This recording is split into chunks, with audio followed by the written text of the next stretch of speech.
Captain Jake Morrison stood on the bridge of the Starbound and watched the crystal planet grow larger on the main screen. The world sparkled like a giant diamond against the black space. This was his first time seeing the home of the Vexithara, and it took his breath away. "We're getting close, Captain," said Lieutenant Amy Chen from her station. She was his second in command and had been with him for 3 years. "The Vexithara are sending us landing coordinates." Jake nodded. He felt nervous, which was not normal for him. He had been a ship captain for 10 years and had visited many alien worlds. But this mission was different. Earth's government had sent him to make the first trade deal with the Vexithara Empire. These aliens controlled a huge part of the galaxy and had never worked with humans before. "Dr. Parker, are you ready?" Jake asked the ship's doctor and alien. Expert Ben Parker looked up from his tablet. He was a thin man with gray hair who knew more about alien biology than anyone else Jake had met. "As ready as I can be, Captain. The Vexithara are very different from us. They're tall, almost see-through, and they can read each other's minds. We need to be very careful not to offend them." Jake took a deep breath. "Understood. Amy, take us down." The Starbound landed on a platform made of what looked like solid light. Jake had never seen anything like it. Everything on this world seemed to be made of crystal or energy. Tall spires reached into the sky, glowing with soft colors that changed as he watched. 3 figures waited for them at the landing pad. They were the Vexithara, and they were as beautiful as they were strange. Each one was nearly 7 feet tall with pale, translucent skin that seemed to glow from within. Their eyes were large and silver, and they moved with perfect grace. Jake walked down the ship's ramp with Amy and Ben beside him. The air smelled like flowers and electricity. The gravity was lighter than Earth's, making each step feel like a small bounce. The center Vexithara stepped forward. Her voice was musical when she spoke, like wind chimes in a gentle breeze. "Welcome, Captain Morrison of Earth. I am Princess Lyravan, daughter of Emperor Thexlar. I will be your guide during your stay." Jake bowed slightly, the way Ben had taught him. "Thank you, Princess. We're honored to be here." Princess Lyravan was the most beautiful being Jake had ever seen. Her silver hair floated around her head, as if she were underwater. Her skin was like moonlight, and when she moved, tiny sparkles of light followed her. But there was something in her silver eyes that seemed different from the other Vexithara. While they looked calm and distant, her eyes held something that looked almost human. "Please follow me," she said. "The Emperor is eager to meet you." As they walked through the Crystal City, Jake marveled at everything around him. Buildings grew from the ground like giant trees, their walls transparent and filled with moving lights. Vexithara floated past them, not quite walking but not quite flying either. None of them spoke out loud, but Jake could see their eyes glow brighter when they looked at each other. Ben had explained that they were talking with their minds. "Your city is incredible," Jake said to Princess Lyravan as they walked. "Thank you," she replied. "It has stood for 10,000 of your years. Each building is grown, not built, from the living crystal that covers our world." They entered a massive palace that reached high into the clouds. Inside, the walls showed moving pictures of star systems and alien worlds. Jake realized he was looking at the entire Vexithara Empire, displayed in real time. "The Emperor will see you tomorrow," Princess Lyravan explained. "Tonight, you are my guests. I have prepared rooms for you in the diplomatic wing." She led them through corridors filled with soft light and gentle music that seemed to come from the walls themselves. The rooms she showed them were comfortable, but strange, with beds that floated in the air and windows that could show any view in the galaxy. "If you need anything, just speak to the walls," the princess said. "They will understand you and provide what you need." After Amy and Ben went to their rooms, Princess Lyravan asked Jake to stay behind. "Captain Morrison," she said, looking around as if checking for listeners. "May I speak with you alone? About private matters?" Jake felt surprised. In all his research about the Vex Thara, no one had mentioned they had private conversations. Their whole society seemed based on sharing thoughts. "Of course, Princess." She led him to a small room with walls that seemed to absorb sound. Once, inside, she did something that shocked him completely. She reached into a fold in her flowing dress and pulled out a small piece of paper. Real paper, not crystal or energy, and on it, written in shaky English letters, were words that made Jake's heart race. "Please help me. I am trapped. They will force me to marry Prince Zektar of the Morden. I do not want this. I want to be free like humans are free. Can you save me?" Jake looked up at her in amazement. Princess Lyravan's silver eyes were filled with tears that sparkled like diamonds. Her perfect musical voice was gone, replaced by a whisper that sounded desperate and afraid. You wrote this?" Jake asked quietly. She nodded. "I have been studying your people in secret, your language, your history, your ideas about freedom. No one knows. If they found out—" She shuddered.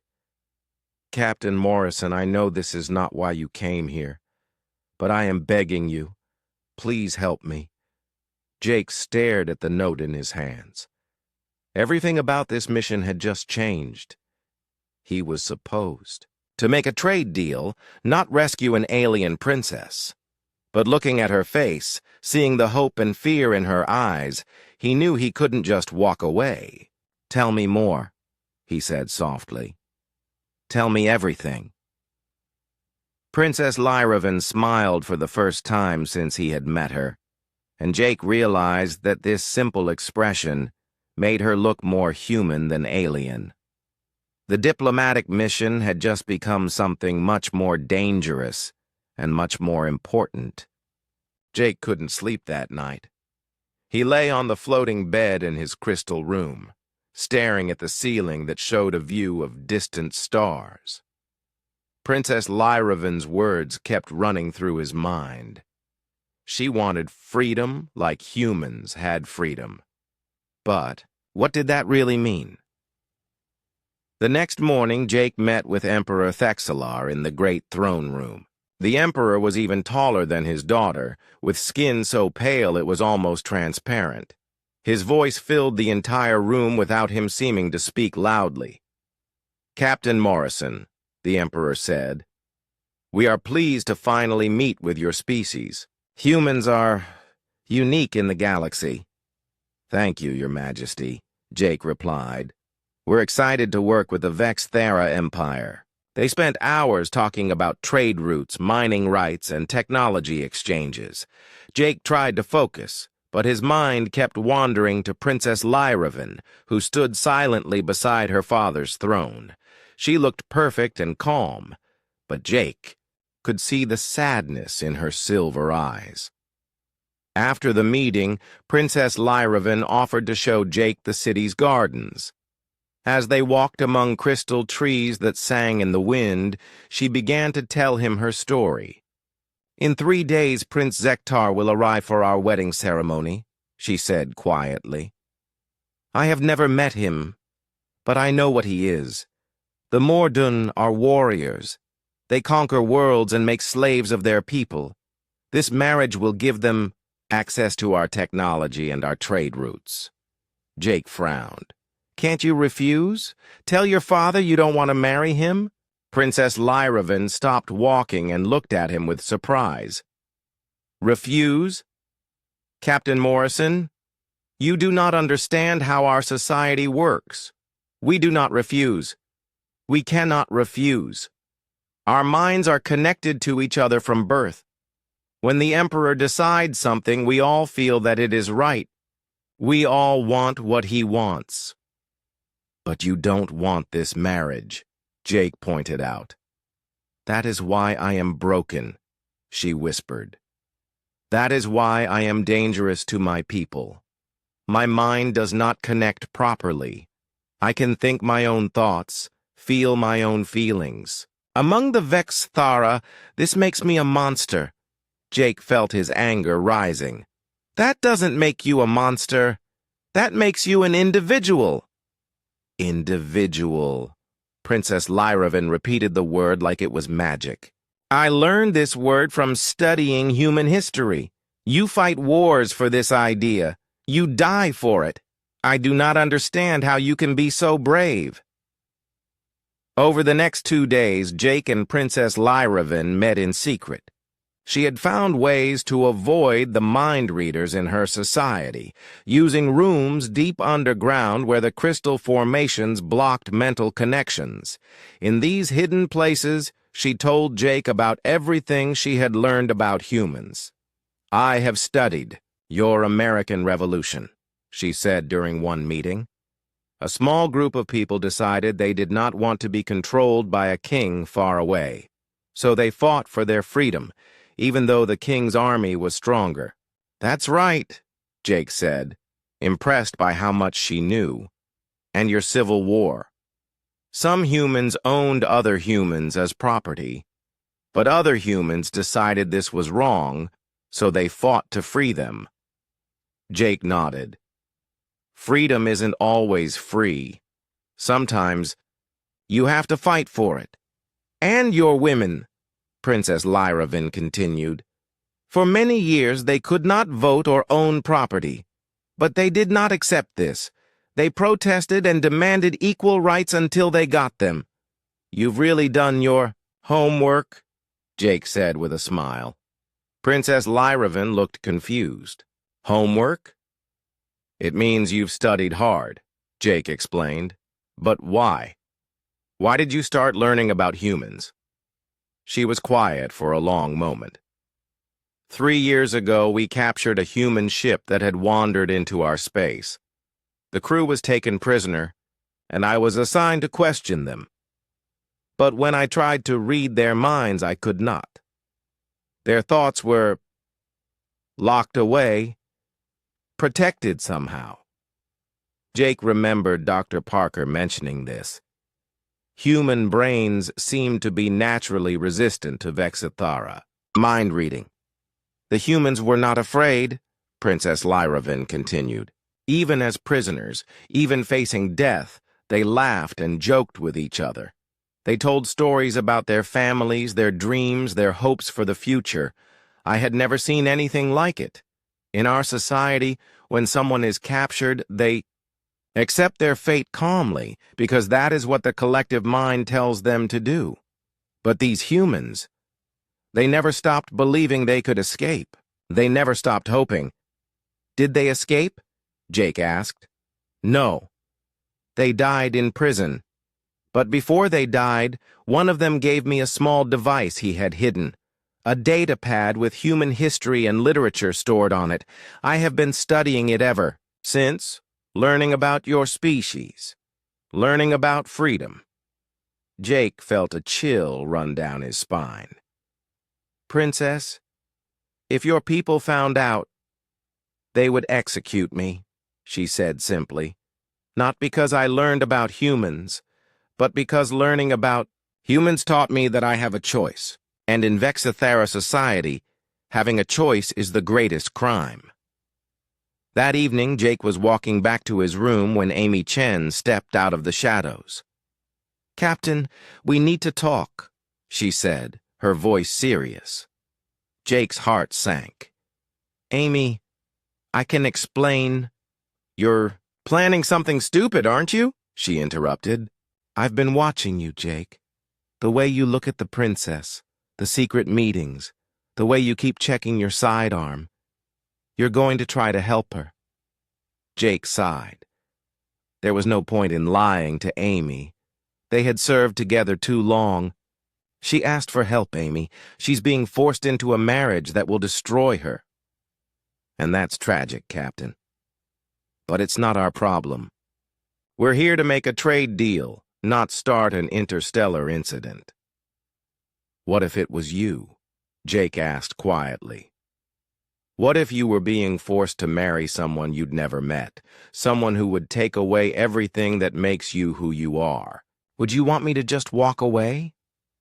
Amy was quiet for a long moment. "This isn't about her, is it? This is about us. About what makes humans different from every other species in the galaxy." "Maybe it is," Jake admitted. "Princess Lyravan has spent 3 years studying what it means to be human. She understands freedom better than some humans do, and now she's asking us to help her experience it. How can we say no to that?" Amy shook her head, but Jake could see she was thinking about it. "If we do this, Jake, if we help her, there's no going back. We'll be making enemies of 2 of the most powerful empires in the galaxy." "I know," Jake said. "But Amy, what's the point of being human if we don't act human when it matters?" Amy stared at him for a long time. Finally, she sighed. "You're going to do this whether I help you or not, aren't you?" "Probably. Then I guess I better make sure you don't get yourself killed." She paused. "What do you need me to do?" Jake smiled. "First, we need to talk to Ben and Carlos and Lisa. If we're going to do this, we're going to need all the help we can get." "And second?" Jake looked toward the palace where Princess Lyravan was probably lying awake, dreaming of freedom. "We need to figure out how to steal a princess from the most secure planet in the galaxy." Amy groaned. "Why do I always end up following you into impossible situations?" "Because that's what humans do," Jake said with a grin. "We make the impossible possible." The morning sky above the Crystal City turned dark with ships. Jake stood at his window, watching as hundreds of black vessels filled the air like a swarm of angry insects. The Mordun fleet had arrived early. "Captain," Amy's voice came through his communicator. "You need to see this." Jake hurried to the palace's main viewing platform, where Princess Lyravan and other Vexthera nobles were gathered. Their usual calm faces showed worry as they watched the alien ships land on platforms around the city. The Mordun ships were nothing like the elegant Vexthara crystal structures. They were dark, angular, and covered in weapons. They looked like they had been built for war, not beauty. Black smoke poured from their engines, and Jake could hear the heavy thud of their landing gear even from a distance. "So many ships," whispered one of the Vexthera nobles. "The prince was only supposed to bring a small honor guard." Princess Lyravan stood beside Jake, her face pale with fear. "He is making a statement," she said quietly. "Prince Zektar wants everyone to know that he is powerful, that he could destroy this world if he wanted to." Jake watched as soldiers began pouring out of the ships. The Mordun were insectoid, with hard black shells covering their bodies. They moved in perfect formation, their 6 legs clicking against the crystal ground. Each one carried weapons that looked capable of destroying buildings. "How many do you think there are?" Jake asked. "At least 10,000, Princess Lyravan replied. "Maybe more." Dr. Ben Parker joined them, his face grim. "Captain, I've been studying the Mordun in preparation for this meeting. What I've learned, it's not good. Tell me." Ben looked around nervously, then spoke in a low voice. "The Mordun don't just conquer worlds. They absorb them. When they take over a planet, they don't just control the people, they change them. They use a process called mind bonding that rewrites the victim's entire personality. Jake felt his blood turn cold. What does that mean? It means, Princess Lyravan said softly, that after the wedding ceremony, I will no longer exist. My mind, my thoughts, my memories, everything that makes me who I am will be erased. I will become an extension of Prince Zektar's will, a living puppet. Jake stared at her in horror. This was even worse than he had thought. That's not marriage, that's murder. The Morden do not see it that way, Ben explained. To them, it's the highest form of unity. A wife becomes part of her husband's mind, sharing his thoughts and desires perfectly. And there's no way to reverse it? Ben shook his head. Once the mind bonding is complete, the original personality is gone forever. The body lives on, but the person inside is dead. Jake felt rage building inside him. He looked at Princess Lyravan, who was trying to stay calm despite the tears in her silver eyes. This brave, intelligent woman who had taught herself about human freedom was about to be destroyed by a monster who saw her as property. We have to stop this, Jake said. Captain, Amy warned, we're talking about interfering with the internal affairs of two galactic empires. Earth could be destroyed for this. Then maybe it's time Earth stood for something worth being destroyed. For, Jake replied. A commotion in the courtyard below drew their attention. A group of Morden soldiers was approaching the palace, escorting a figure in elaborate armor. Even from a distance, Jake could see that this was not an ordinary soldier. Prince Zektar, Princess Lyravan whispered. The prince was larger than his soldiers, with armor that gleamed like oil in the sunlight. His face was hidden behind a helmet that looked like a skull, and where his eyes should be, red lights glowed with malevolent intelligence. When he walked, the ground seemed to shake beneath his feet. Emperor Thexelar appeared beside them, his translucent face showing no emotion. Come, daughter. It is time to meet your betrothed.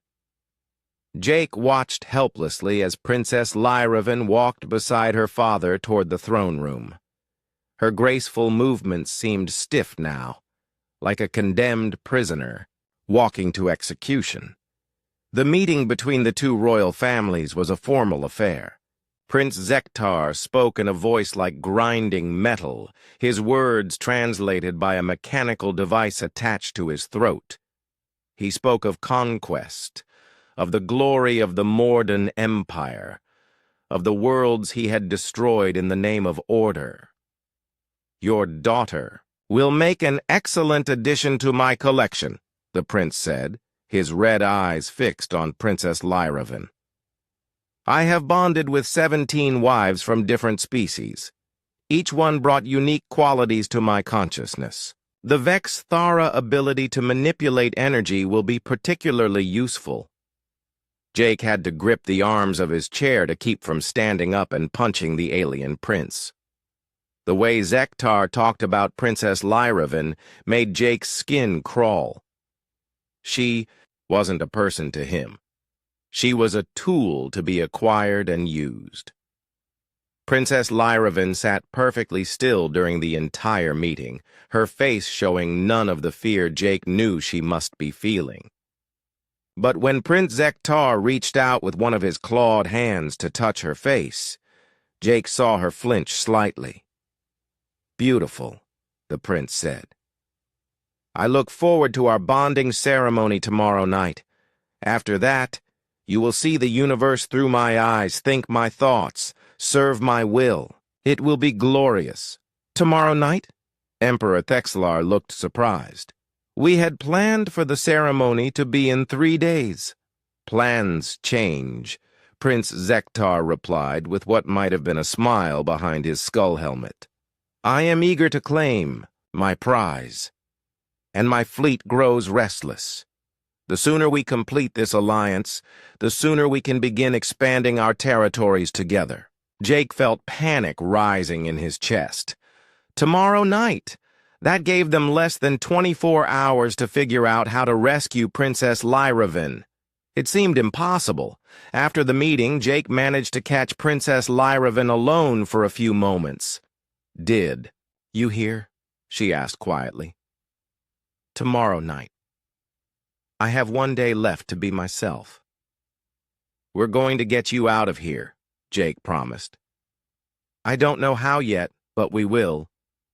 Princess Lyravan smiled sadly. "Captain Morrison, you are very kind, but look around you. There are 10,000 Mordun soldiers in this city, and more ships arriving every hour. Prince Zektar has brought enough firepower to destroy this entire world. Even if you could somehow get me away from the palace, where would we go? How? Would we escape?" Jake looked out at the dark ships covering the sky and felt the weight of the challenge ahead of them. She was right. It did seem impossible. But as he thought about everything Princess Lyravan had told him about human history, he remembered something important. "You know what humans have always been good at?" he asked. "What?" "Doing impossible things." Jake turned to face her, and she could see the determination in his eyes. "Princess, you've studied human history. You know about the Underground Railroad, the French Resistance, the Warsaw Uprising.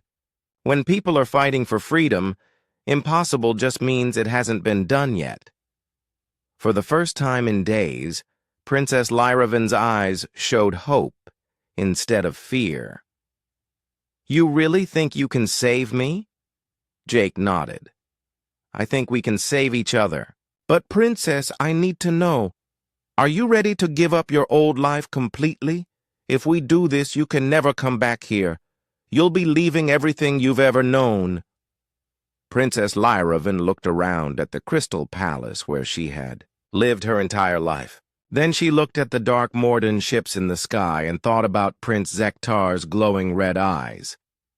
"Captain Morrison," she said firmly, "I stopped having an old life the moment I learned what freedom meant.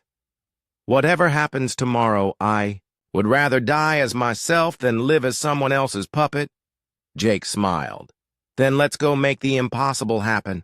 Jake gathered his crew in the Starbound's secure briefing room that night. Amy Chen sat across from him, her arms crossed and her face serious. Dr. Ben Parker was reviewing data on his tablet, while engineer Carlos Ruiz checked his tools and communications specialist Lisa Ward monitored radio frequencies from across the planet. "All right, everyone," Jake began. "I'm going to be straight with you. What I'm about to ask you to do could get us all killed. It could also start a war between Earth and two of the most powerful empires in the galaxy. Anyone who wants to leave now can do so. No questions asked." Nobody moved. Carlos looked up from his toolkit and grinned. "Captain, in the 5 years I've served with you, when have we ever taken the easy way out?" Lisa nodded. "Besides, I've been monitoring Mordun communications. What they're planning to do to Princess Lyravan isn't marriage, it's torture. No human could walk away from this." "So what's the plan?" Amy asked. Jake activated the room's holographic display, showing a 3-dimensional map of the Crystal Palace and the surrounding city. "Tomorrow night, during the wedding ceremony, we extract Princess Lyravan and get her to the ship. The ceremony takes place in the palace's main hall here." He pointed to a large chamber in the center of the building. "There will be thousands of Vexithara nobles in attendance, plus Prince Zektar and his guard." Ben looked up from his tablet. "Jake, the security around that ceremony will be impossible to break. Both Vexithara energy shields and Morden battle armor, and that's assuming we can even get close to the palace." That's where human creativity comes in, Jake replied. We're not going to sneak in. We're going to walk right through the front door. Amy raised an eyebrow. Explain. Jake smiled. Carlos, you've been studying the palace's power systems. What did you find?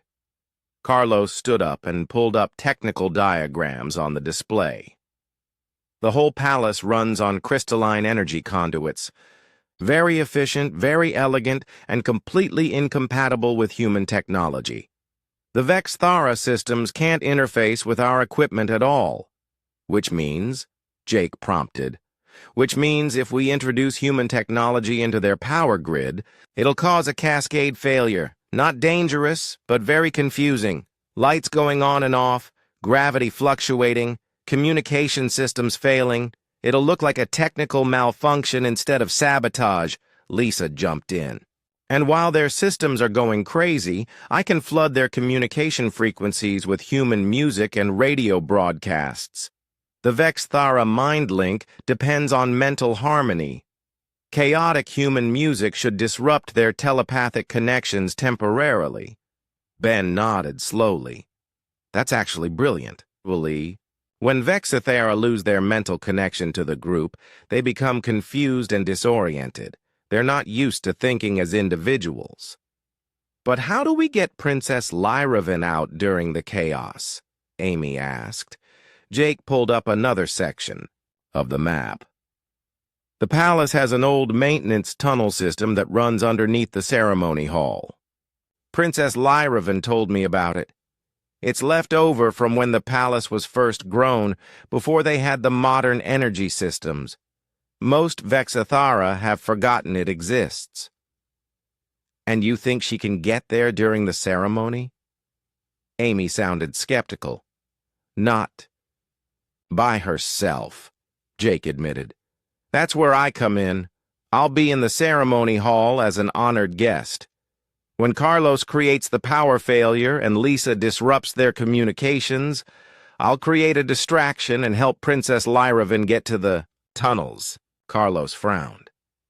Captain, what kind of distraction are we talking about here? Jake was quiet for a moment. The kind that makes sure everyone is looking at me instead of her. Amy understood immediately. Jake? No. You're talking about a suicide mission. I'm talking about doing what needs to be done. Jake looked around the room at his crew. Listen, all of you. Princess Lyravan has spent 3 years learning what it means to be human. She understands freedom better than most people. Born on Earth. If we can't protect someone like that, then what are we even doing out here in space? Ben cleared his throat. Captain, there's something else you should know. I've been analyzing the Morden mind-bonding process.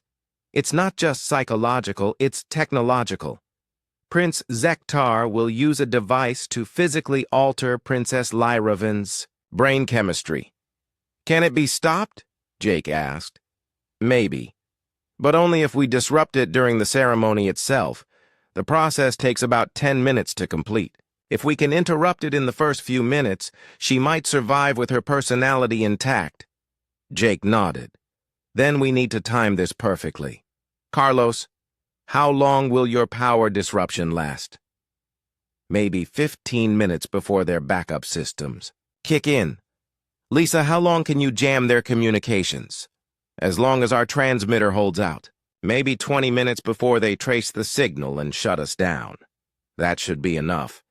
Jake updated the tactical display. Here's how it works. Carlos triggers the power failure just as the ceremony begins. Lisa starts jamming communications. Immediately after. In the confusion, I get Princess Lyravan to the maintenance tunnels. Ben, you'll be waiting there with a portable electromagnetic pulse generator to disrupt any mind-bonding device they try to use on her. What about getting back to the ship? Amy asked. Jake grinned. That's where it gets interesting. Amy, you'll have the Starbound ready for immediate takeoff. As soon as we're on board, we punch it for the edge of the system as fast as our engines can carry us. Against 10,000 Morden warships? Amy shook her head. Jake, they'll blow us apart before we clear the atmosphere. Not if we give them something else to worry about, Jake replied. He activated another part of his plan on the display. Lisa, can you broadcast on all frequencies simultaneously? Sure, but why would we want to? Jake's grin got wider. Because we're going to tell the entire galaxy what's happening here. We're going to broadcast Princess Lyraven's story. How she learned about human freedom. How she chose to think for herself. How she's being forced into a marriage that will destroy her mind. We're going to make her a symbol. The room was quiet, as everyone absorbed the implications of Jake's plan. Ben spoke first. Captain, if we do this, we won't just be rescuing one person. We'll be making a statement about human values to every species in the galaxy. That's the idea, Jake replied. Princess Lyraven told me something yesterday. She said that studying human history taught her that freedom isn't something you get. It's something you take. Well, tomorrow night we're going to help her take her freedom. Carlos laughed. Captain, this plan is completely insane. Good, Jake said. Insane plans are the hardest ones to defend against. Are you all in? One by one, his crew members nodded. Amy was the last to agree. But when she did, her voice was firm. If we're going to do this, we do it right. No half measures, no backing out when things get dangerous. Agreed, Jake said. But I want everyone to understand, after tomorrow night, none of us will be the same. We'll either be heroes or the most wanted criminals in the galaxy. Maybe both. Lisa grinned. Sounds like a typical Tuesday with Captain Morrison. Jake spent the rest of the night going over the plan with Princess Lyraven. She met him in the deepest maintenance tunnel beneath the palace, a place so far from the mind-linked areas that she could speak freely. Are you sure about this? She asked. Your people will suffer if this goes wrong. Jake looked at her determined face and thought about all the brave humans throughout history who had risked everything for the idea of freedom. Princess, my people have been fighting for freedom for thousands of years. We've fought kings and tyrants and oppressors of every kind. Tomorrow night we're going to fight for your freedom. And you know what?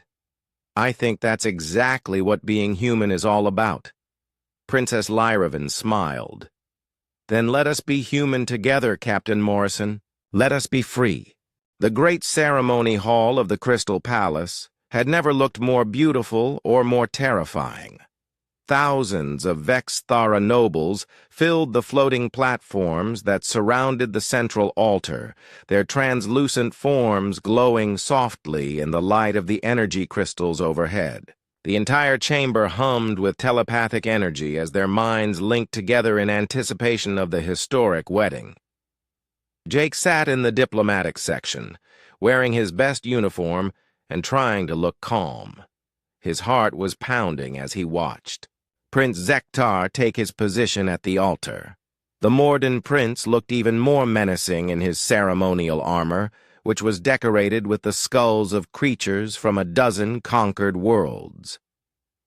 Beautiful ceremony, whispered the Alteran ambassador sitting next to Jake. Such a shame about the bride, though. I hear she'll lose her mind entirely after the bonding. Jake forced himself to smile and nod, even though he wanted to grab the ambassador and shake him.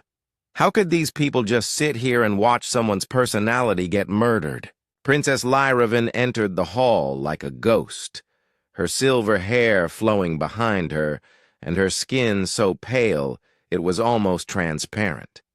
She wore traditional Vexithara wedding robes that seemed to be made of crystallized starlight, but Jake could see the fear in her silver eyes.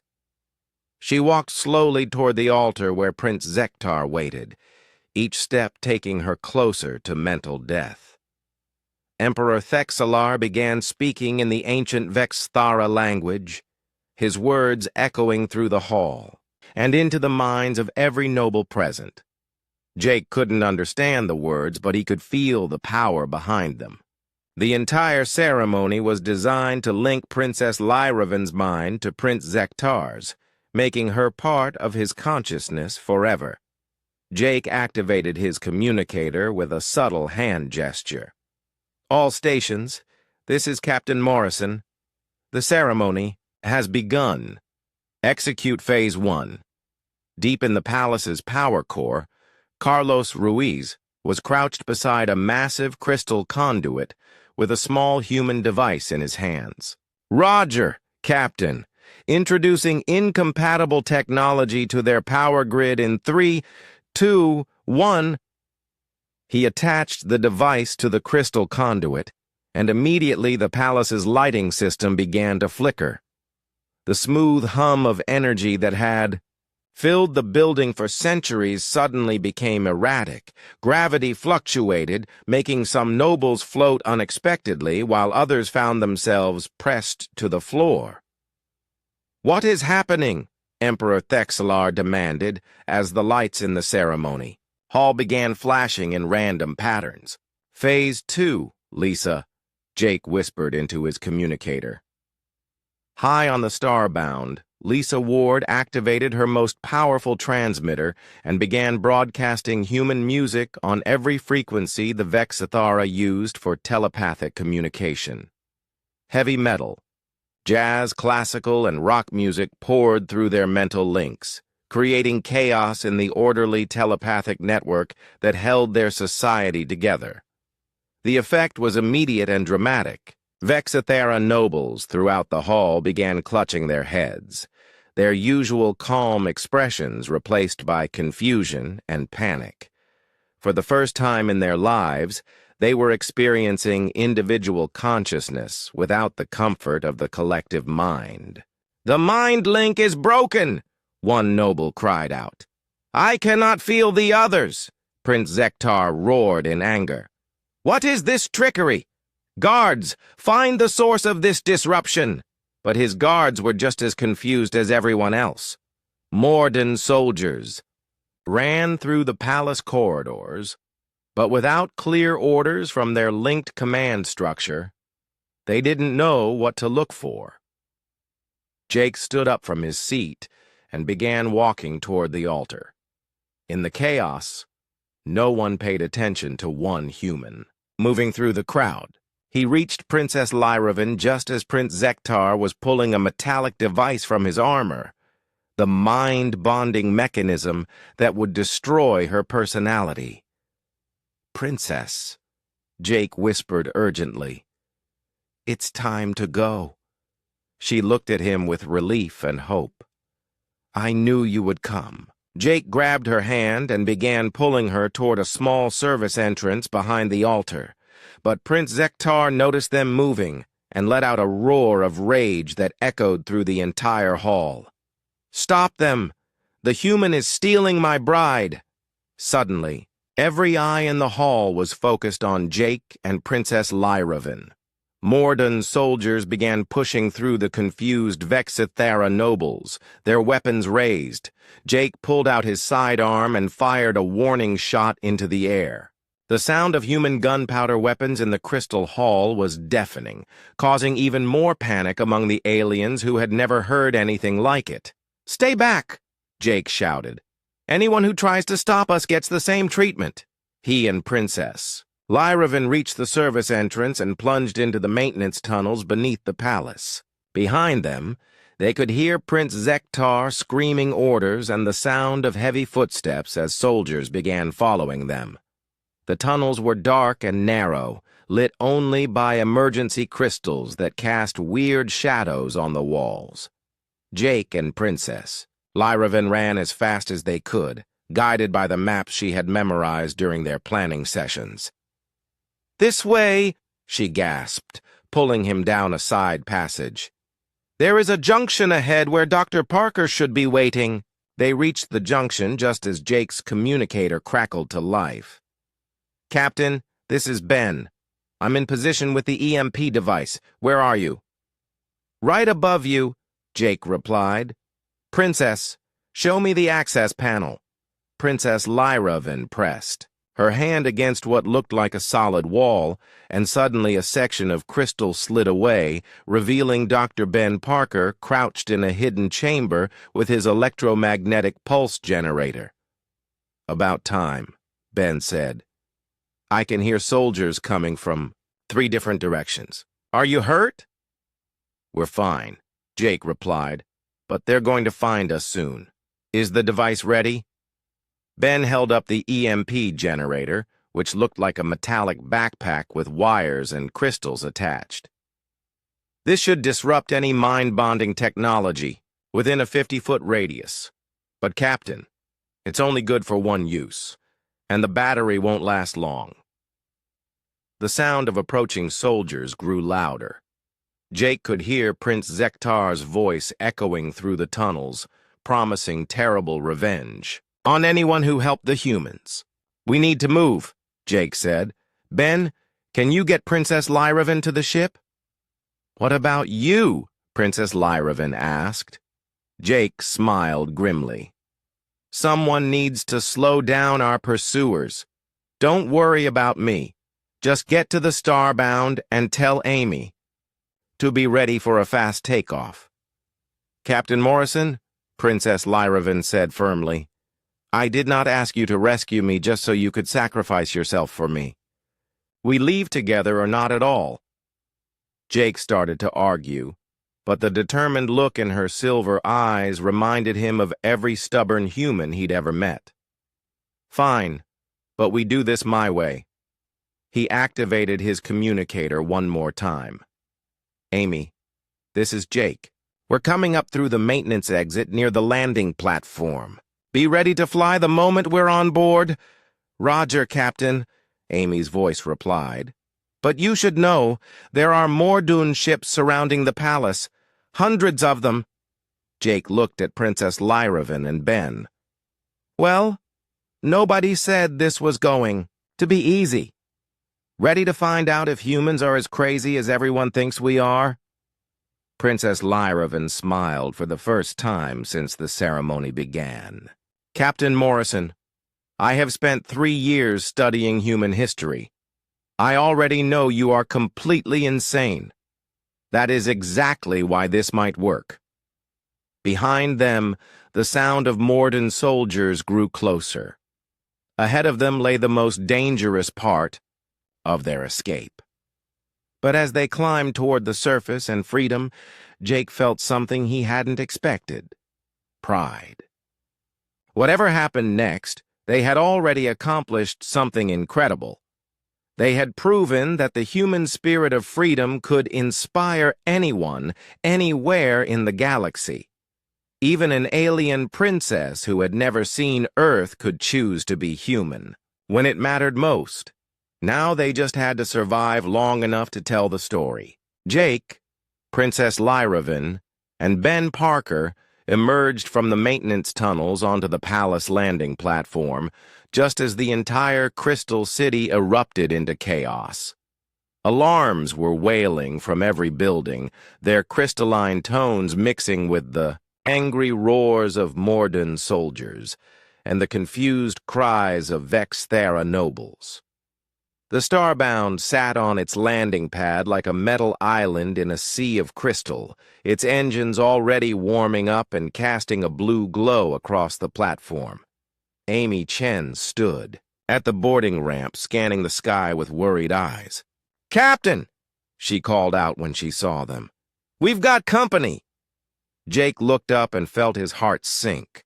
Hundreds of Morden warships were rising from their landing sites around the city, their black hulls blocking out the stars. The ships moved with deadly precision, forming attack formations that could destroy the Starbound in seconds. "How many?" Jake asked as they ran toward the ship. "At least 300 that I can count," Amy replied, "and more launching every minute." Prince Zektar really doesn't want to lose his bride. They reached the Starbound just as the first enemy ships began opening fire.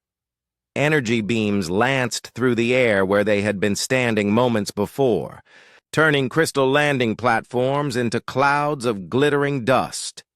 "Everyone on board!" Jake shouted. "Amy, get us airborne now!" The ship lifted off just as a squadron of Mordan fighters screamed overhead, their weapons lighting up the night. The Starbound shook as near misses from enemy fire rattled its hull. "Carlos, I need everything you can give me from the engines." Jake called over the ship's intercom as he reached the bridge. "Already on it, Captain," Carlos's voice replied from the engine room. "But we're a diplomatic ship, not a warship. These engines were built for efficiency, not speed." Princess Lyravan stumbled onto the bridge, her wedding robes torn and dirty from their escape through the tunnels. "Captain Morrison, there are too many of them. How can we possibly escape?" Jake took his position at the captain's chair and looked at the tactical display. She was right. The Mordan fleet had completely surrounded them. Every direction showed nothing but enemy ships with their weapons charging. "Lisa," Jake called to his communications officer, "are you ready to broadcast?" Lisa Ward looked up from her station, her fingers poised over the controls. "Ready, Captain. But once we start transmitting, every ship in this system will know exactly where we are." "Good," Jake said with a grim smile. "I want them to know where we are." Amy stared at him from the pilot's seat. "Jake, have you completely lost your mind? We need to hide, not advertise our location." "No, Amy, hiding won't work. There are too many of them, and they're too organized. We need to change the rules of the game." Jake turned to Princess Lyravan. "Princess, are you ready to tell your story to the galaxy?" She straightened her shoulders and nodded. "I am ready." "Captain Morrison." Jake activated the ship's main communications array. "Lisa, broadcast on all frequencies. Military, civilian, diplomatic, everything. I want every species in this sector to hear what we're about to say." The Starbound shuddered as more enemy fire struck its shields. On the tactical display, Jake could see Mordan ships closing in from every direction. They had maybe 5 minutes before the enemy vessels were close enough to destroy them. "Broadcasting now, Captain," Lisa announced. Jake stepped forward and began speaking, his voice carrying across space to thousands of alien ships and billions of listeners throughout the galaxy. "This is Captain Jake Morrison of the Earth vessel Starbound. I'm speaking to you from the Vexthara homeworld, where we've just witnessed something that should shock every free-thinking being in the galaxy."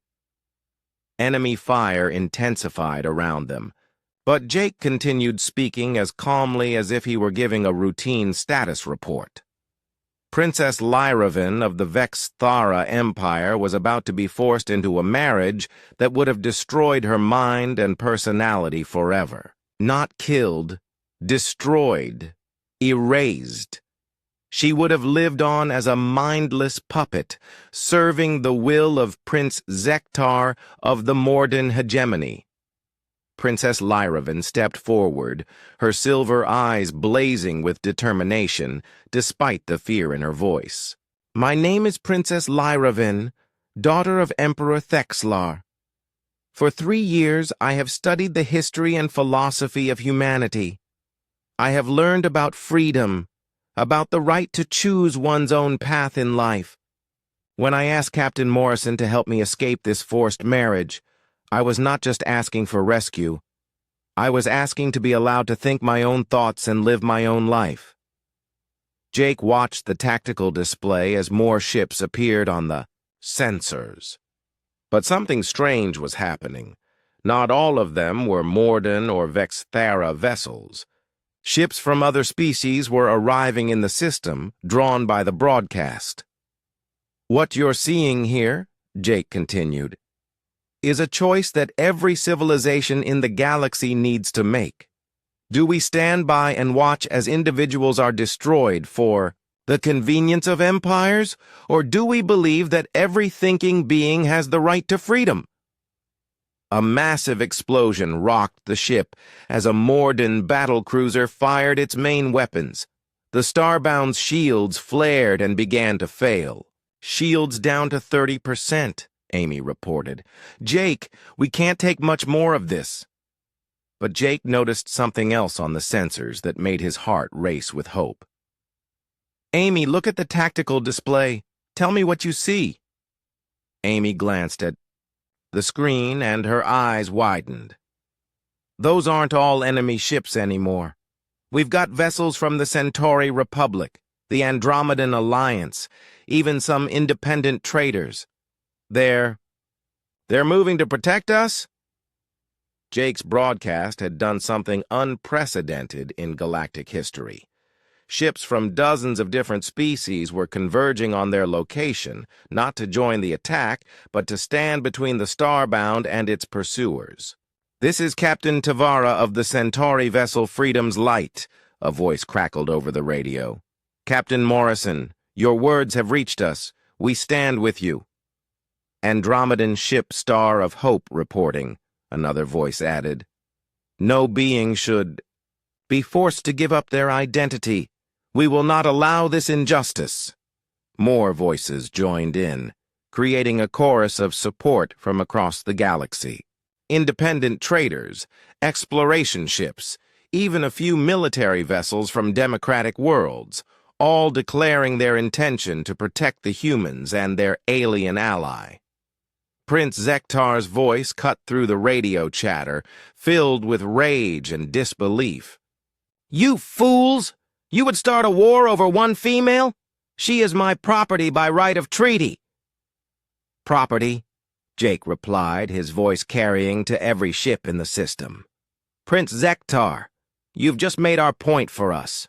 Princess Lyravan isn't property. She's a person, and people have the right to choose their own destiny." The space around the Starbound became a swirling battle as the coalition of freedom-supporting ships engaged the Morden fleet. Energy weapons lit up the darkness like deadly fireworks, and the thunder of explosions echoed across the crystal planet below. But this wasn't just a military battle anymore. It had become something much more important, a statement about the values that would shape the future of galactic civilization. Ben Parker looked up from his scanner station with amazement. "Captain, I'm reading ships arriving from all over the sector. Word is spreading faster than I've ever seen. This isn't just about Princess Lyravan anymore. It's become a symbol." Princess Lyravan stood on the bridge of the human ship, watching, as beings from across the galaxy fought to protect her right to freedom. Tears of wonder streamed down her pale cheeks. "I never imagined," she whispered. "I thought I was alone in wanting to choose my own path. But there are others. So many others who believe in freedom." Jake nodded, watching as more ships arrived to join their cause. "Princess, that's the thing about freedom. It's contagious. Once people see what it looks like, they want it for themselves. And once they have it, they'll fight to protect it for others." The battle raged around them, but for the first time since the escape began, Jake felt like they might actually survive. More importantly, they had started something that would outlast all of them, a galactic movement toward individual freedom and dignity. The chase had become something much bigger than anyone had imagined. The space around the Vexathara homeworld had become the largest spontaneous battle in galactic history. Hundreds of ships from dozens of species faced off against the Morden fleet, with the small human vessel Starbound at the center of it all. But this was unlike any battle Jake Morrison had ever seen. It wasn't about territory or resources. It was about an idea. "Captain," Amy Chen called from the pilot's seat, "the Morden are regrouping. They're forming attack formations around 3 massive battleships I've never seen before. Jake studied the tactical display and felt a chill run down his spine. The 3 ships were each larger than Earth's biggest space stations, covered in weapons that could destroy planets. Those must be Prince Zektar's personal war fleet. He's bringing out the heavy weapons. Princess Lyravan stood beside Jake on the bridge, her silver hair flowing as the ship shook from nearby explosions. "He will not stop," she said quietly. "Prince Zektar has never failed to claim what he considers his property. He would rather destroy this entire system than admit defeat." Dr. Ben Parker looked up from his scanner station with worry in his eyes. "Captain, those battleships are charging their main weapons. The energy readings are off the charts. They're preparing to fire on the coalition ships." Jake watched as the enemy vessels moved into position. The ships that had come to help them were brave, but most were exploration vessels and cargo haulers, not military ships. They wouldn't last 5 minutes against Prince Zektar's war fleet.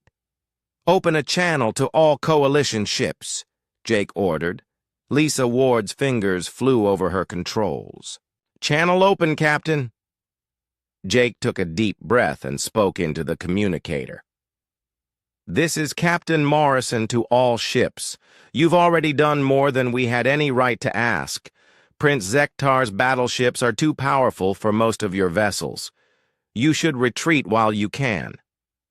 The response came immediately from Captain Tavara of the Centauri ship Freedom's Light. "Captain Morrison, with respect, we didn't come here just to run away when things got dangerous. We came here because your words reminded us of something we had forgotten. That some things are worth fighting for." "The Andromedan ship Star of Hope concurs," another voice added. "We have lived too long under the threat of empires like the Morden. If we don't make a stand now, when will we?" Jake felt his throat tighten with emotion as more voices joined in. Ship captains from across the galaxy, representing species that had never worked together before, all declaring their intention to stand and fight for the principle of individual freedom. "Very well," Jake said. "Then we make our stand here. All ships. This is going to get rough. Protect each other, fight smart, and remember, we're not just fighting for Princess Lyravan anymore. We're fighting for the right of every thinking being in the galaxy to choose their own destiny." Prince Zektar's voice cut across all radio frequencies, filled with contempt and rage. "Foolish creatures! You would die for one alien female? She is nothing, a defective specimen who cannot even connect properly with her own species. You throw away your lives for worthless sentiment." Jake activated his communicator with a smile that was more dangerous than any weapon. "Prince Zektar, you just proved that you don't understand humans at all. We're not dying for Princess Lyravan. We're living for her. There's a difference." The first salvo from the Mordoon battleships lit up space like artificial suns. Massive energy beams lanced out toward the coalition fleet, each one powerful enough to vaporize a city. But something incredible happened. The coalition ships didn't scatter or flee. Instead, they moved to protect each other. Amy watched her sensors in amazement. "Jake, look at this. The bigger ships are moving to shield the smaller ones. They're coordinating their defenses without any central command." Ben Parker nodded from his station. "It's remarkable. Each captain is making individual decisions, but they're all working toward the same goal. It's like organized chaos." "That's humanity for you," Jake said with pride. "We don't need someone telling us what to do when we know what's right." The battle that followed was unlike anything in recorded galactic history. The coalition ships used tactics that had never been seen before. Individual initiative combined with cooperative strategy. when a Centauri explorer was damaged, an Andromedan cargo hauler moved to cover its retreat. When a Morden fighter squadron tried to outflank the coalition, 3 independent traders coordinated an impromptu ambush. Princess Lyravan watched the battle with tears streaming down her face. "They are fighting for me," she whispered. "Beings I have never met, from worlds I have never seen, are risking their lives so that I can think my own thoughts." "No," Jake corrected gently. "They're fighting for themselves. You just helped them remember what freedom feels like." Carlos Ruiz's voice came over the intercom from the engine room. "Captain, we're getting some interesting readings down here.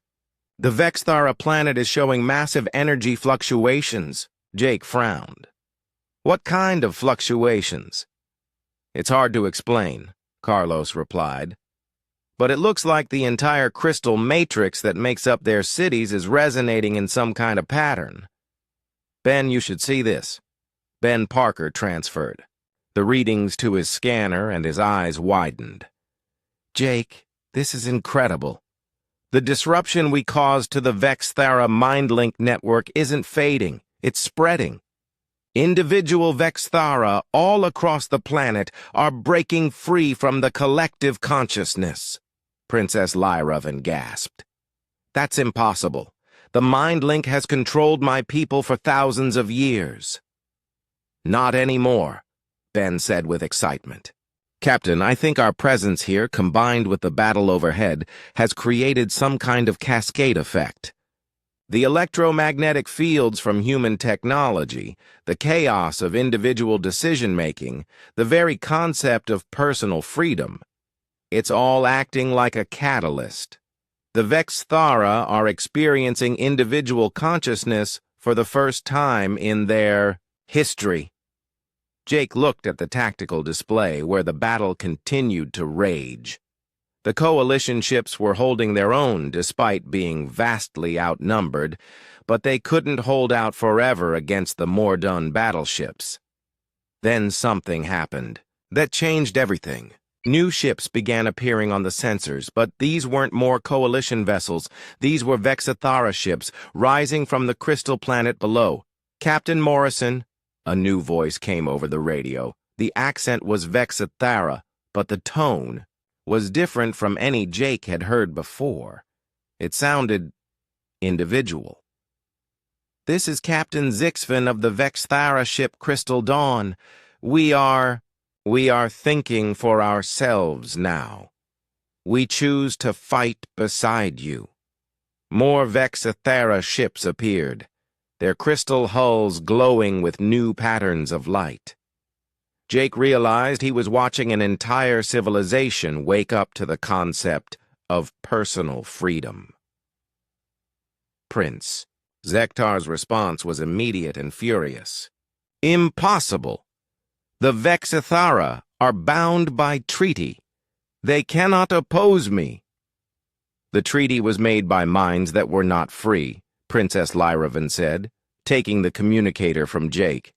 "I am Princess Lyravan, and I speak for all Vexthara who choose to think for themselves. Prince Zektar, we reject your claim. We reject your treaty. We choose freedom." The space battle reached a new intensity as Vexthara ships joined the coalition. These vessels had advanced technology that the coalition lacked, but more importantly, they brought something else: hope. Jake watched as hundreds of ships from dozens of species fought together against tyranny. In the center of it all, the small, human vessel Starbound continued to broadcast its message of freedom to the galaxy. "Amy," Jake said quietly, "I want you to know, whatever happens here, I'm proud to serve with all of you." Amy Chen looked back at him from the pilot seat and smiled. "Jake, I have a feeling this is just the beginning. Look at what we've started here. This battle isn't going to end with us. It's going to spread across the entire galaxy." "Princess." Lyravan nodded, her silver eyes bright with determination. "Captain Morrison, 3 years ago, I learned about human freedom by studying your history. Today, I have lived it. Whatever the outcome of this battle, the idea of freedom will never die again. Jake Morrison, captain of a simple diplomatic vessel, realized that he and his crew had accidentally started the most important revolution in galactic history.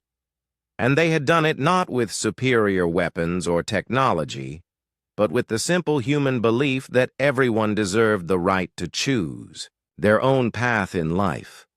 The battle for Princess Lyraven's freedom had become a battle for the soul of the galaxy itself. The battle ended not with a massive explosion or a final desperate charge, but with something far more powerful, a choice. Prince Zektar's 3 massive battleships hung in space, their weapons charged and ready to destroy every ship in the coalition fleet. The Mordan Prince had the firepower to win, and everyone knew it. But as he prepared to give the order to fire, something unprecedented happened. "Prince Zektar," came a voice over the radio. It was one of his own ship captains. "This is Captain Morthak of the battleship Iron Fist. I cannot follow this order." Jake Morrison stood on the bridge of the Starbound, hardly daring to believe what he was hearing. Around him, his crew listened in amazement as more Mordan voices joined in. "Venom Strike also refuses to fire," another Mordan captain announced. "We came here to witness a marriage alliance, not to slaughter civilians who fight for freedom." Prince Zektar's roar of rage echoed through space. "You dare disobey me? I am your prince. Your minds are bound to mine." "No," Captain Morthak replied, and Jake could hear something that sounded like wonder in the alien's mechanical voice. "The binding is broken. We have listened to the humans' words, watched this battle, seen what these beings are willing to die for. And we choose to think for ourselves." Princess Lyraven placed her hand on Jake's shoulder, her silver eyes wide with amazement. "Captain Morrison, do you understand what is happening? The concept of individual freedom is spreading to species that have never experienced it before. You have not just rescued me. You have sparked a revolution of consciousness across the galaxy." Dr. Ben Parker looked up from his scanner readings with excitement. "Jake, I'm detecting similar patterns in ship formations throughout the fleet. Mordan vessels are breaking away from their command structure. Some Vexithara ships are operating independently for the first time in their recorded history. Even ships from hierarchical species like the Centauri are making decisions without waiting for orders from home." Jake activated the ship's communicator. "This is Captain Morrison to all ships. I'm seeing something incredible out here. Beings from across the galaxy are choosing to think for themselves, to make their own decisions about what's right and wrong. This is what humans call freedom, and it's the most contagious thing in the universe." The space around the crystal planet had become something that would be talked about for generations, a gathering of free minds from hundreds of worlds, all united by the simple belief that every thinking being had the right to choose their own destiny.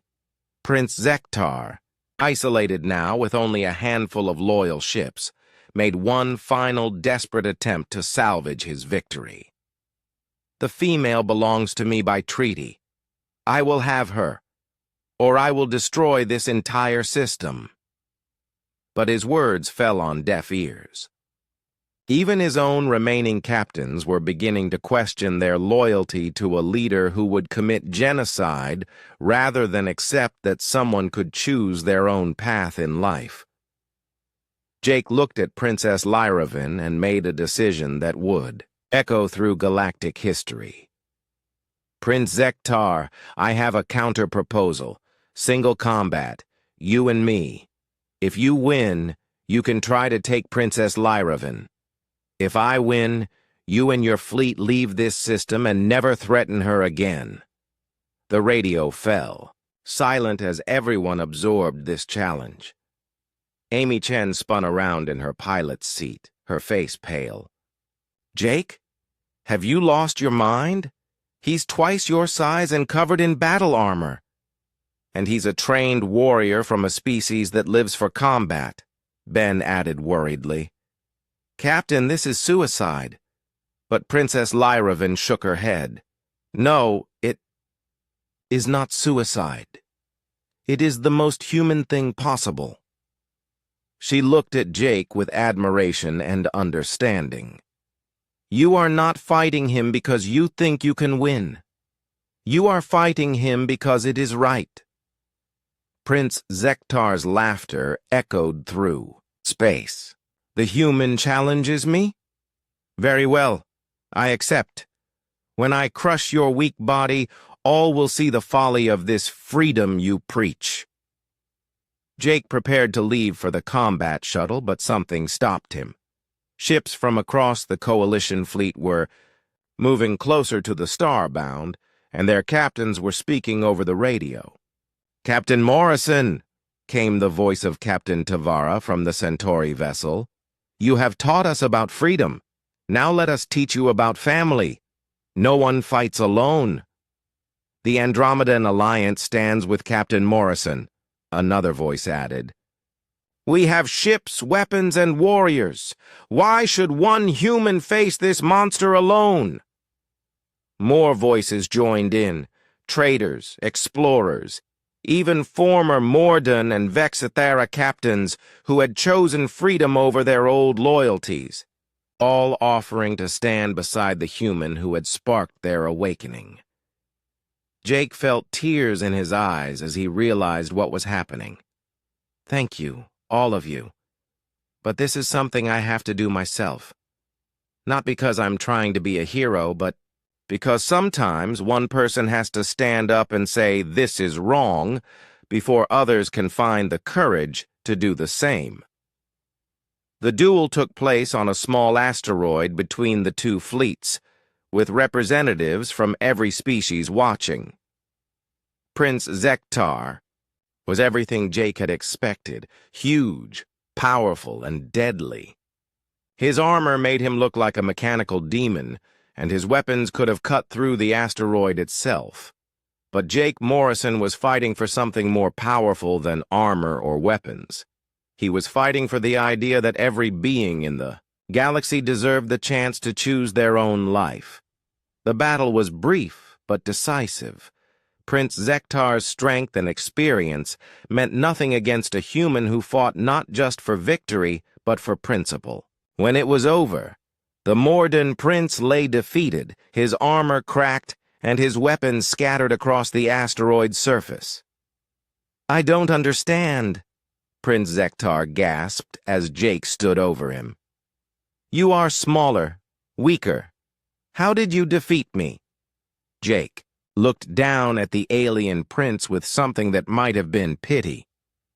"Because I wasn't fighting alone. Every being in this system who believes in freedom was fighting with me. That's what you never understood. Real strength doesn't come from controlling others. It comes from inspiring them to be their best selves." The aftermath of the battle transformed the galaxy in ways that no one could have predicted. The Vexthara Empire split into dozens of independent worlds, each choosing its own government and way of life. The Morden hegemony fractured as individual. Captains and even entire worlds declared independence from their tyrannical rulers. Princess Lyravan chose to remain with the crew of the Starbound, becoming the first alien to serve as an equal partner on a human vessel. Her presence began changing both species. Humans learned the value of deeper mental connections when freely chosen, while she experienced the joy of individual freedom every day. Earth found itself at the center of a new galactic alliance. Not one based on military might or economic power, but on shared values of individual liberty and dignity. The human homeworld became a refuge for beings from across the galaxy who sought freedom from oppressive regimes. Jake Morrison returned to Earth as a hero, but he never forgot the most important lesson of his adventure. Standing in his apartment, looking out at ships from 100 different worlds and Earth's orbital stations, he thought about the words Princess Lyravan had spoken to him just that morning. "Captain Morrison," she had said, "you humans have given the galaxy something it never had before. Hope. Not hope for conquest or domination, but hope that every thinking being can choose to be free." The simple rescue mission had become the foundation of a new galactic civilization. And it had started with 5 humans in a small ship who believed that everyone deserved the right to choose their own destiny. As Jake watched alien children playing in Earth's parks alongside human kids, all of them free to dream of any future they could imagine, he smiled. The galaxy would never be the same again, and that, Jake Morrison knew, was exactly the point. Years later, historians would call it the Freedom War, or the liberation of consciousness, or the Great Awakening. But to the crew of the Starbound, it would always be remembered as the day they proved that the most powerful force in the universe wasn't technology or weapons or empire. It was the simple human belief that everyone, no matter what planet they came from or what they looked like, deserved the chance to be free.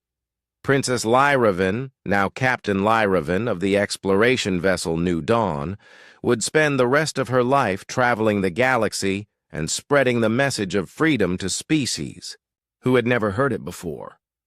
And wherever she went, she carried with her the memory of a human captain who risked everything because he believed that freedom was worth fighting for. The galaxy had learned what it meant to be human. And in learning that lesson, every species had discovered what it meant to be truly alive.